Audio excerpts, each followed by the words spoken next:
Tonight's a little special. We have two speakers, R.O. Machen and Charlotte Martin. A lot of you heard R.O. give the Machen side of the story, and so tonight he and Charlotte are going to give the Martin side of their family history. And I think R.O. is going to come up and introduce a little or tell a little bit about it, and then he's going to hand it off maybe to Charlotte right after that. So R.O., I don't know where you're at, but oh, there you are. First of all, we want to thank the board and Shelly for letting us come and share with you again. If you were here when we did the Machens, we were blessed to have the museum. We all are, and we were blessed to be able to come and share our family histories with you.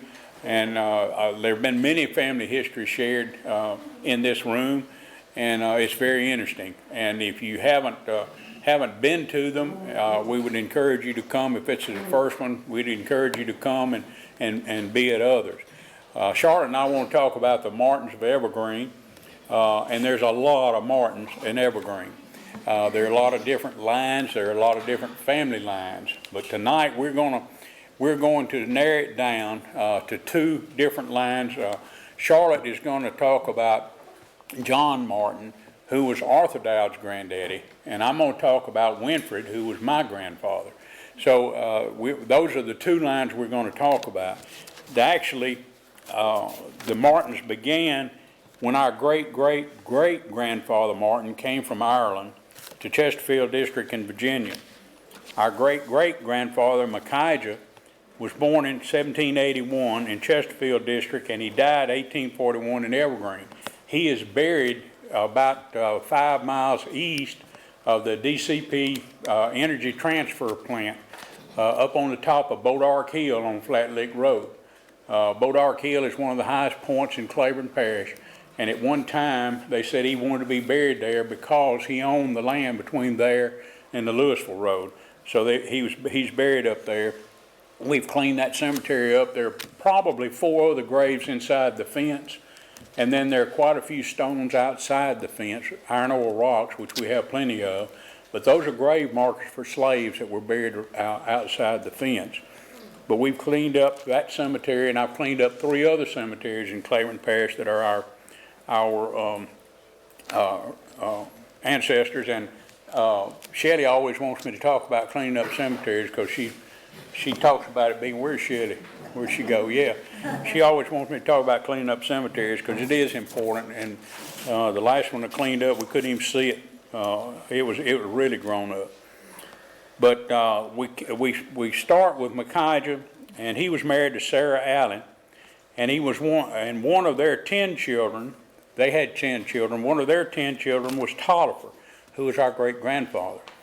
And Tolliver was married to Jane Lindsay. She was from Arkansas. And there were 12 children born of that union. So you can see there were plenty of children along the way. And when you have that many children and it keeps branching out, we've got several different families that are represented here tonight. We're all related. We're all cousins. But we're going to talk about those 2 particular lines. We've got just several Martin families that are represented here. Now, Charlotte's going to talk about John Martin, which was, as I said, was Arthur Dowd's grandfather, and then I'll talk about Winfred Martin. Charlotte, you want to come and start it off? This is a picture I have of John Martin. I'll show that to you first. And today it's in session. And then this was a picture of John and his wife, and they think this was probably their wedding picture.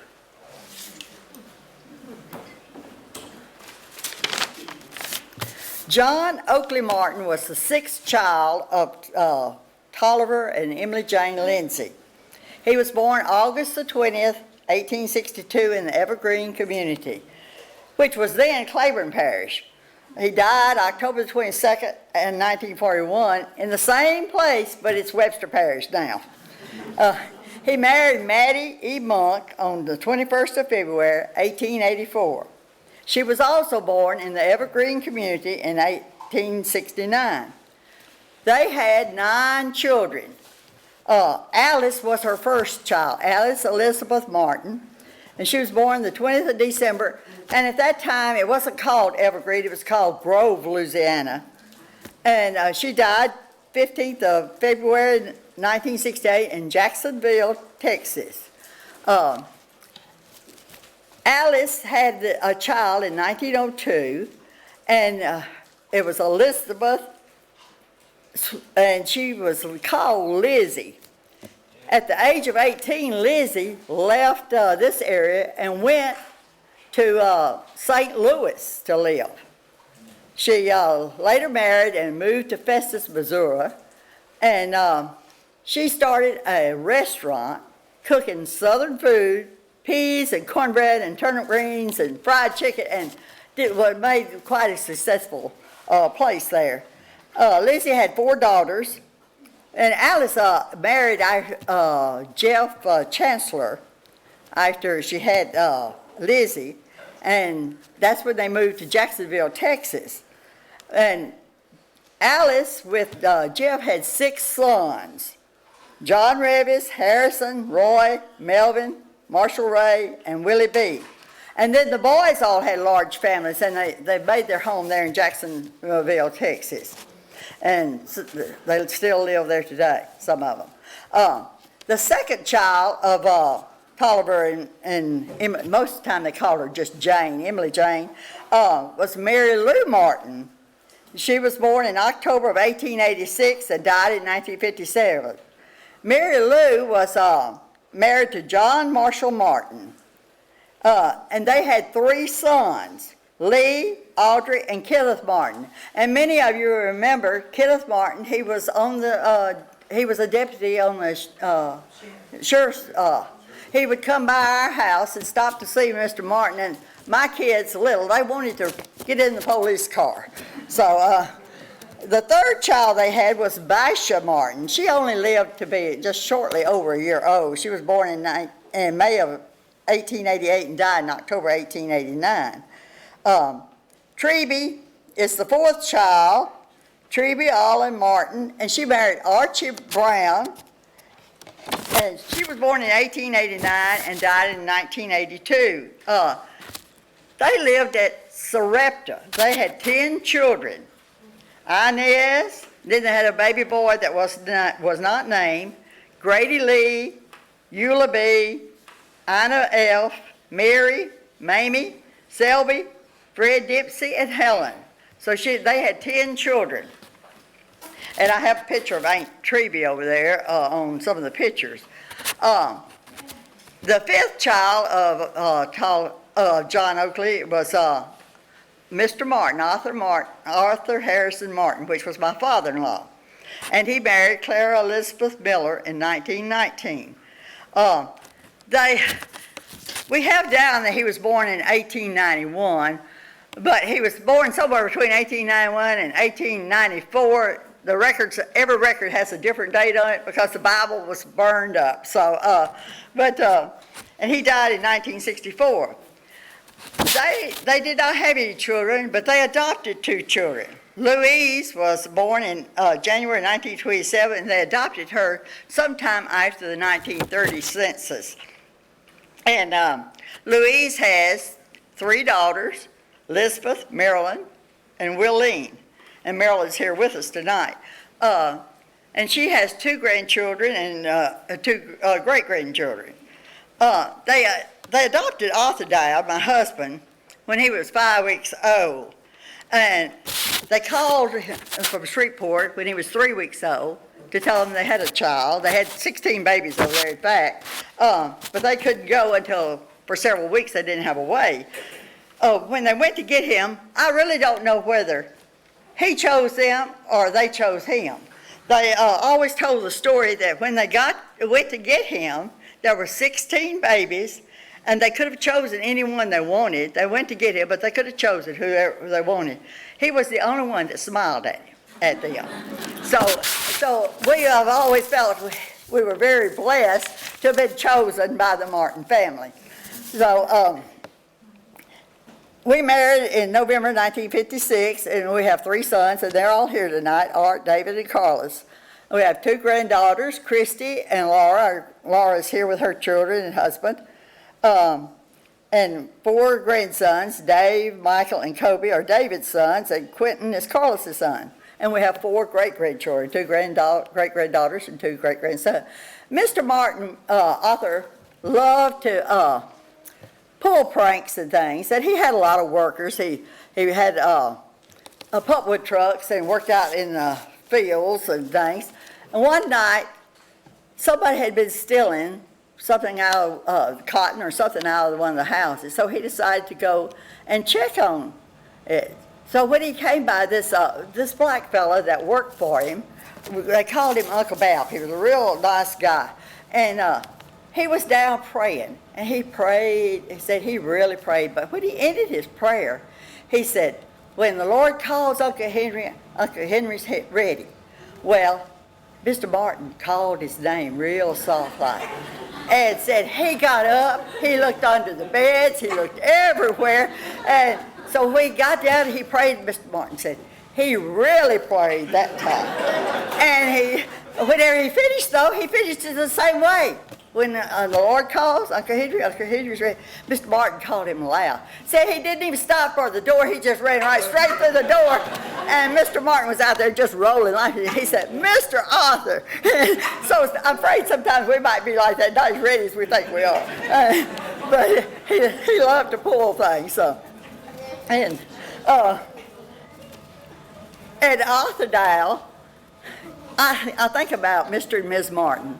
They were in their middle 40s when they got Arthur Dowd a baby, and their daughter wasn't about 7 years old. So I think about them, and of course he was a normal, typical, active little boy, and Mr. Martin bought him a bicycle when he got a little older, and he had a blacksmith shop across the road, and so Mr. Martin was down shoeing a horse. Well, he was riding around the tree, and he decided he wanted to stop it. His daddy hadn't told him how to stop the bicycle. So he rides across the road, and his daddy's bent over shoeing the horse. He hits him right in the back and he shoots under the horse. And so when he gets up, his daddy shows him how to stop the bicycle. Another thing he did, he was always going to the movies, and the Mad Scientist was real popular. Well, he decided he was going to try being like the Mad Scientist. So he took some of his mother's medicine and started pouring it together. It started boiling up. So he decided to pour it down the drain. Well, the drain ran out into the open field behind the house where all the chickens were. All of a sudden, her chickens started dying, and she didn't know why. So the Mad Scientist had gotten a hold of them. The 6th child of Tolliver and Emily Jane was Tay Martin. She married Drew Roberts. And I have looked and looked. I can't find him on an obituary or anything. But the story was told that he was killed in an accident. And he died sometime between 1920 and 1930 because he's in the 1920 census and he's not in 1930. Dowd always told me that Drew and his father-in-law, John, had gone to town and was returning home from town in a wagon, and someone shot him, but they always thought they were really aiming for John instead of Drew. But I haven't found any information to back that up yet. And like I said, I haven't even been able to find the obituary. Mamie is the 7th child, Mamie and Martin. They lived up at Evergreen on the Dorcheat Road. In fact, Sharon and Landish and them had the old home place there that they had. And we called him Uncle Akko. She was born in 1898 and died in 1950. So Uncle Akko used to come over and visit with Mr. Martin all the time. He was quite a bit older than Mamie, and he was very jealous of her. And the story was told that he would sweep the yard every morning when he left to make sure nobody had come to the house that day. So one day she took his shoes and walked all over the around the house, nearly drove him crazy trying to figure out what man had been there. But anyway, they had 2 children. Juanita, she was born in 1914 and died in 1936, and at the age of 22, it was a very tragic accident. She worked she went to Texas after she graduated, and she worked at one of these CC camps or something similar to that. And she went out to the outhouse and lit a cigarette, and it blew her up. And then they had one son other than that, Robert Raleigh Shaw, and he was born in 1916 and died in 1985. And Raleigh married Susie Miller from up in the Evergreen Community, and she had one child, Gwendolyn Shaw, and she married Benny Brewster, who was a preacher. The 8th child was Claude Martin, and that is Carolyn's. Carolyn's here, her daddy, and he was born in 1902 and died in 1951. He married Roma Kirkley. They had 4 sons and 1 daughter. Roy Martin married Annie McMullen, and they had 4 children. John Frank Martin married Dorothy Burton, and they had 3 children. Claude, or Billy Martin, married Bobby Fay, and they had 2 children. And Bobby Eugene Martin had 1 daughter, and Carolyn and Martin married Don Thomas. Maddie Martin is the last of the 9 children. She married Otis Matlock. They had 3 sons that lived in Plain Dillon. Otis Jr. Matlock, they called him Coop, and Malcolm Matlock, they call him Mac, and Don Matlock. So that is all of the family of John Martin, and we have pictures over here that y'all can look at later. And all of Tolliver's children, every one of them and their spouses, are all buried at Evergreen except 1 child, and they're buried at Dorleen. So there's a lot of children and grandchildren buried in the Evergreen Cemetery. I can tell you one thing. Grandpa Winfrey's outhouse didn't have the gas in it because they never blew it up. It was still standing when I was up and around there. It was next to the old smokehouse, and it was a 2-seater. It was a pretty good one. But it might have been built a little stouter than the one. That gas was from a company though, wasn't it? Yeah. It didn't have a smell to it back then. No. Why they put a smell in it? That's before they put that Odor to it. odor to it, yeah, odorizer. Winfrey was my grandfather, and he was one of the 12 children. Charlotte's gone over that. Now, Charlotte gave you a lot of facts and truth. Most everything I'm going to tell you is true. You know, if something doesn't sound quite right, it probably isn't. But we've enjoyed through the years the Martin family. We've lived in Evergreen almost 40 years now, and I was up there before that, visiting in the summers and that type of thing. Scott is here, and Matt and I played together up there quite often. Winfrey Scott Martin, my grandfather, married Elizabeth Lewis. That's how we are related to the Lewises up there. And she was a Lewis, and of that union, there were 6 children that were born. Winnie was the oldest, Winnie Bell, and she was actually living in the old house next to us where we built our home. She was actually living there when we moved up there. And Aunt Winnie, as we called her, everybody called her Aunt Winnie, was never married. If she had a boyfriend, nobody ever said anything about it. Now, you'll notice that all of the girls, there were 4 girls and 2 boys, all of the girls, Grandpa saw to it that they went to Tech. They all went to Louisiana Tech. They all graduated over there. He put them through school. And Winnie was the first one to graduate, and she went to work for the Methodist Children's Home there in Ruston, and she retired from there. She was there her whole time that she was working. She spent her time there with them. Winnie was an individual. She had her own way of doing business, and if you didn't like her way of doing business, then you were wrong. So but she was a lot of fun. I can tell you that when we were living up there, she would come across every Sunday morning. We'd take her to church. She'd come across every Sunday morning, and she wanted to watch the TV preachers, she called them. And she'd get stirred up in there in the living room, but we kept her calmed down. But as she grew older, I kept telling Mama and Uncle Bill, I said, y'all gonna have to do something with her now. I said, she's getting more feeble, and I said, something's gonna happen. And I went over there it was my job every morning to go carry her slop jar out because the outhouse was gone. So I went over, and if I was 5 minutes late, well, I got chewed out about it. But I kept telling her, and then one morning I smelled something. I went in, and she had been drying clothes next to the heater, and she had set the clothes on fire.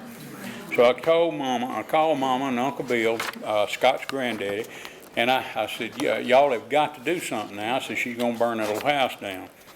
And I said, and also, she's got that little 410 shotgun in there. And I said, if y'all haven't noticed, on the end of the porch where the steps go down, there was about 15 steps where that cover is over the steps. I said, you look at the shot that's in that thing. She shot down that thing several times. Well, they wouldn't do anything. But one day, Uncle Bill went up there carrying water up there. I put water over there whenever we built our house, but he had been carrying water before that, and he was up there visiting or something. But anyway, she stepped out from around the corner and had that 410 leveled down on it. Something got done about it. She was, the 410 was gone, and it wasn't long until they found a spot for her, and it was a good thing. She lived for quite a while after that. The next sibling of the group was Emma Irene. Emma was also a graduate of Louisiana Tech, home ec, and she also went to work for the Methodist Children's Home and retired from there as well. She had a boyfriend, but Grandpa Martin didn't like him, and he ran him off.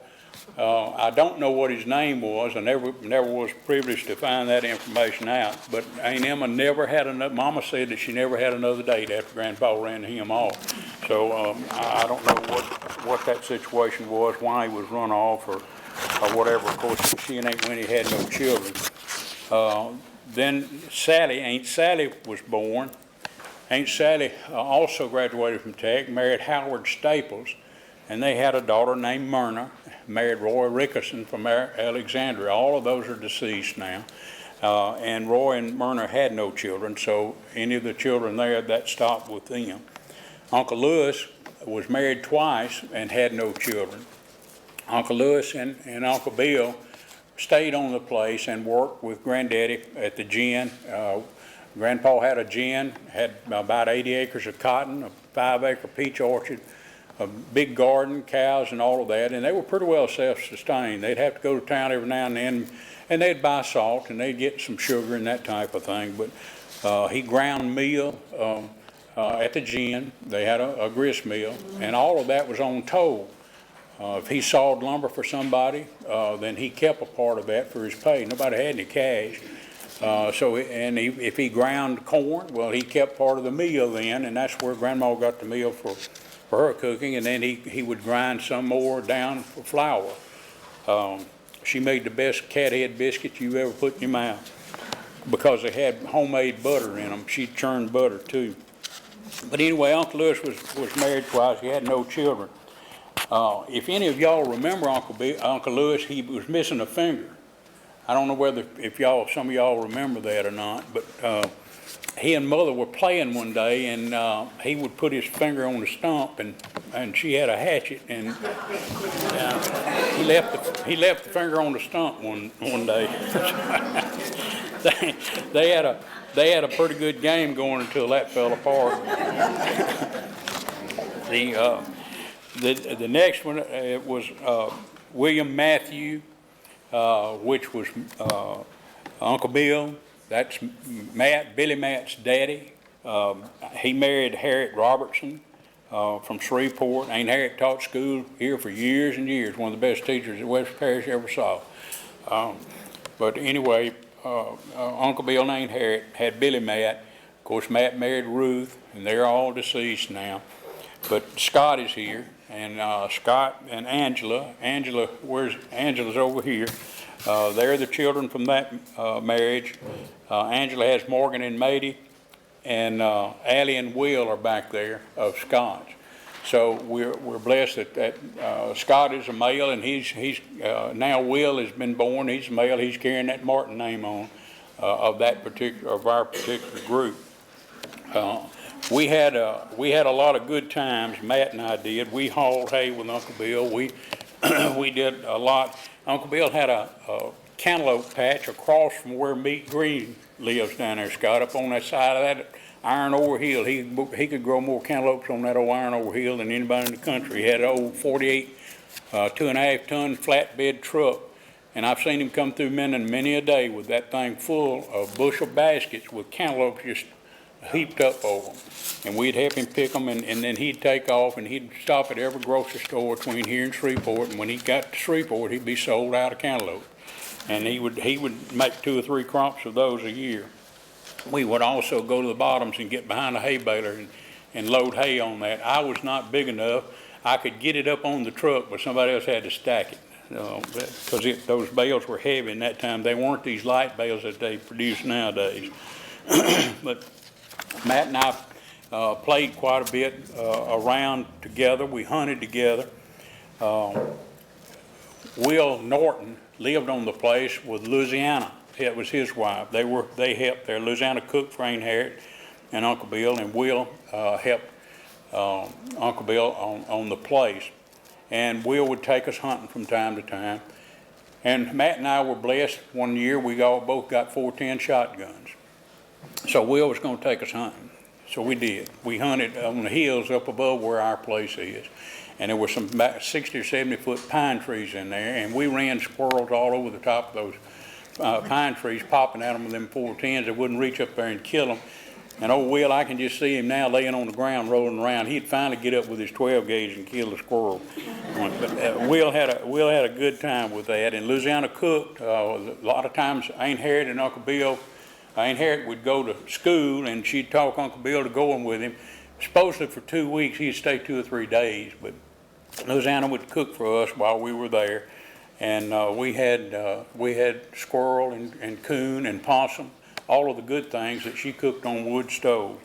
And Grandma Martin cooked on a wood stove in the back of the house there. That's where she made those cathead biscuits. We also had sugarcane syrup that Granddaddy planted his cane in the by the gin in the sawdust pile, the old rotted sawdust pile where he sawed lumber. And he would make in the fall he'd make sugarcane syrup, and it was good. You don't find that anymore because you don't have the ribbon cane.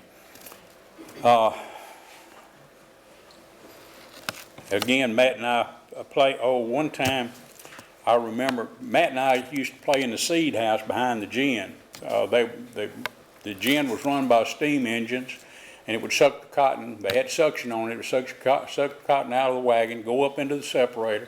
The separator would separate the seed from the lint, and the seeds would be gathered up, and then from time to time they would blow them out into a seed house. And Matt and I played in the seed house. It was behind the gin, Scott. Lightning hit it and burned it down, but that's where he and I would get out there and play in it. I was not up there one weekend, and they lost Matt. They couldn't find him. And Will happened to remember, Will Norton, the hand there, happened to remember that he had seen him out there around the seed house. They went and dug Matt out of the seed house. It was a close call.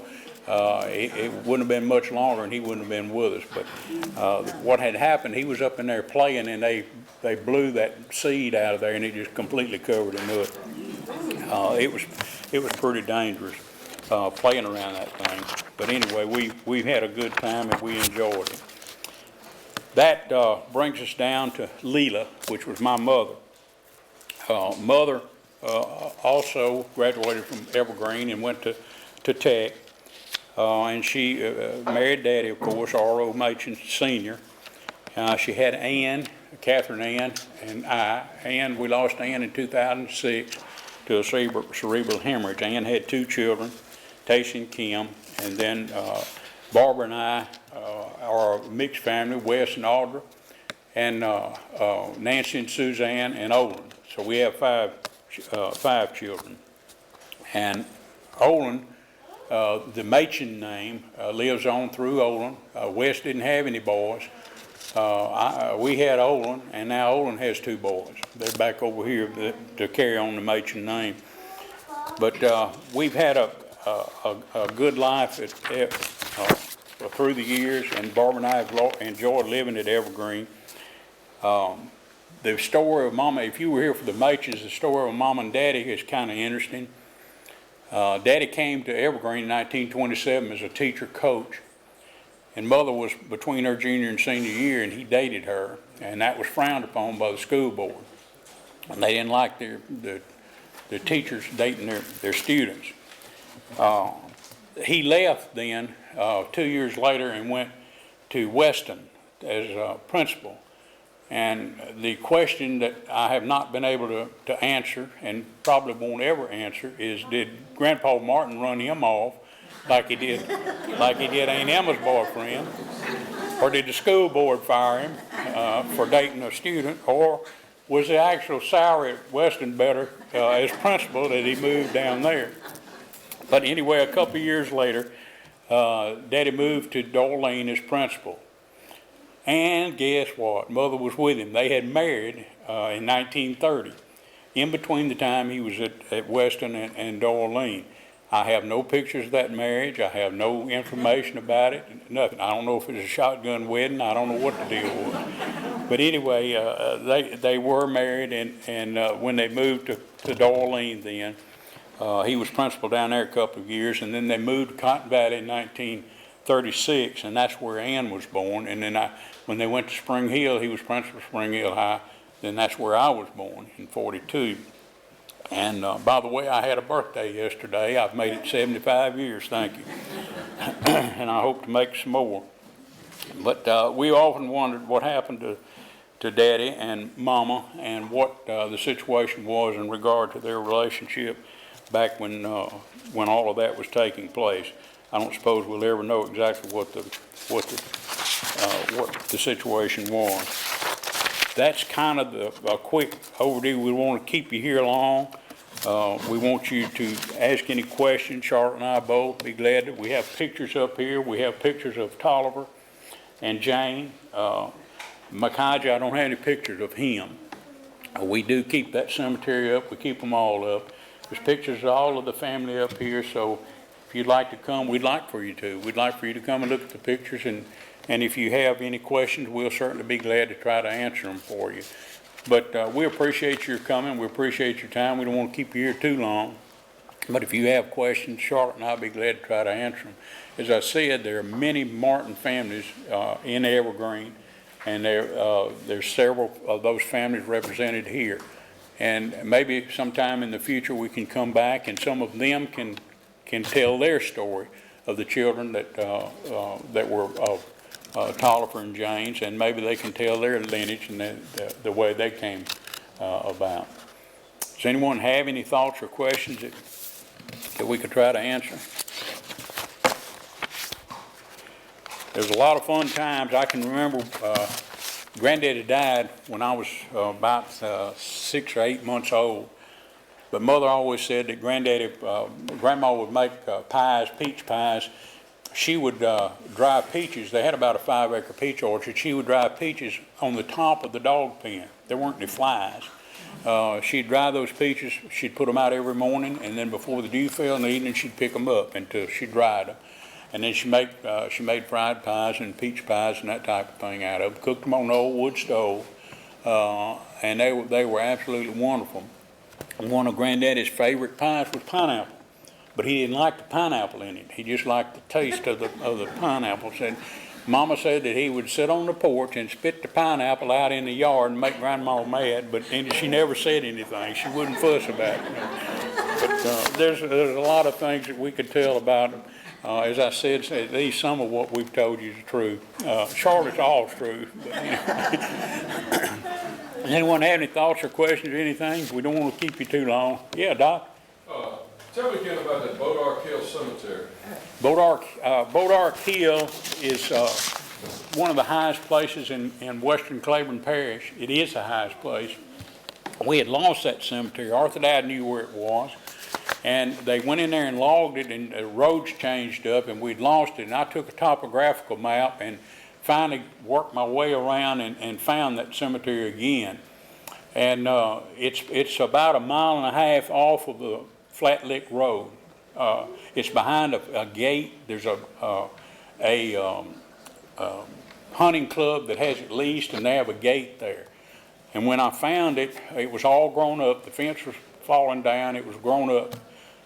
And I went to the owners of it. There were 13 owners. It took me a year to get permission to build a new fence and to clean it up. But I finally got an agreement signed with them that I wouldn't touch anything other than just what was in the, take the old fence down, put another one up.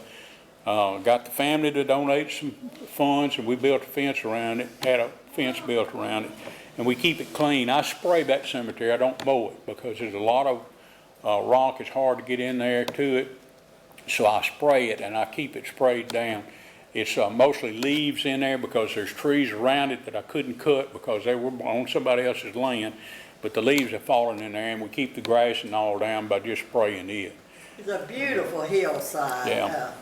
I have some pictures of it. And then we have a picture of the marker. There's one marker. McCage's marker is the only one that... His is the only marker that's there. I think there are 3 other graves beside him, as best I can tell.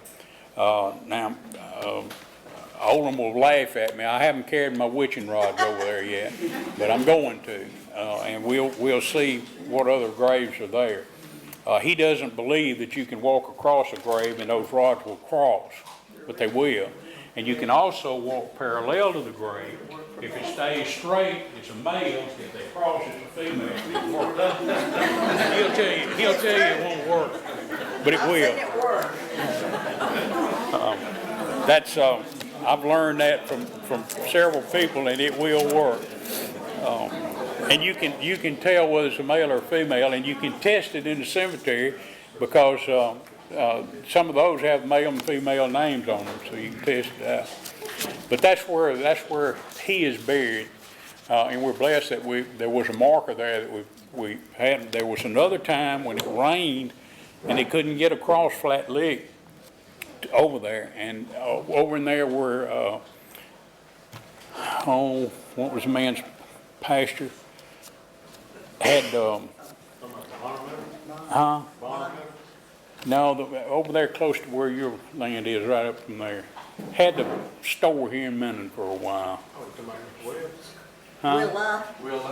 No, Oh, we had a men's clothing store here. Joe Brackley. Yeah. But anyway, they buried some there one winter when they couldn't get across the creek to get up the hill. And we don't know where those graves are. We've hunted, Uncle Bill hunted for them, but we never could find them. Well, is there a marker out by the road on Flat Lick Road? No, there's not a marker there. I do have a marker on the road going into it. Okay, But that's what I meant, on the road. But there's that logging road. The logging road going in there, I've got a marker there, but there's not one out on the road out there. And there's, I've carried people in there. We're gonna carry some more folks in there. We're gonna carry some more folks in there that want to see the grave. And I try not to go in there during hunting season. If I have to go in there, the people that have it leased will let me, but I try not to do that. And I have a key to the gate, and we can get in there during the summertime especially. Is that the Bodark Hunting Club that's got the... No, it's, I forget the name of it, Marcus. Bodark Hill, close to that Bodark Hill. Yeah, it could be, but that doesn't, I don't think that's the name. I think that's more like who has it leased. There's Mr. Lewis up at Shongaloo that is kind of over it, and he's the one I deal talk with on it. I went to school with your sister. With Ann? And Bill Martin is first. Bill is your first cousin? No, Matt and I were first cousins. Bill and my mother were brothers and sisters. You talking about Doug Young? I'm talking about Bill. Same Big- age as your sister. William, he's talking about my brother. Kenneth's son. Oh, Kenneth? Yeah. Bill's son, but William Ed was Kenneth's son, and Larry Don. They're cousins of ours. William Ed and Ann and I are all in the same place. Yeah, yeah. Y'all were all in the same place, that's right. But he's not a first cousin, is he? No, he's, William Ed's about a third cousin, something like that, third or fourth cousin. Barbara and William Ed and Larry How Don. was Kenneth kin to your mother? Kenneth was a second cousin to Mama, I believe. That's some more of those lines that we were talking about. I was mixed up. I thought that your mother and Kenneth were sister brothers. No, that's another group. Tolliver, there's some of those other children in there. That's the reason why we only talked to two of the children tonight, because you get so crossed in there. But there were 12 children, and two of them, there were only two that we talked about tonight. Well, Who was Kenneth Kenneth's? was John Oakley's Mary Lou, that was a daughter of John Oakley, married John Marshall Martin, and Kenneth, that was their mother and daddy. So they're They're through the John about Oakley. third cousins, I guess. It's interesting with the cross. There are some Martins in Evergreen that we're not related to as well. So there's a whole nother group of Martins up there that and on up towards Shongaloo, there's some Martins up in there that we're not related to. Anyone have any other thoughts or questions? We're glad y'all came tonight. We're privileged to be able to share with you just some of the things that Charlotte and I were kind of split the time. It was kind of a fast deal, but we're glad that you all let us have a little time to talk to you about the Martins from Evergreen. Thank y'all.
She had a husband.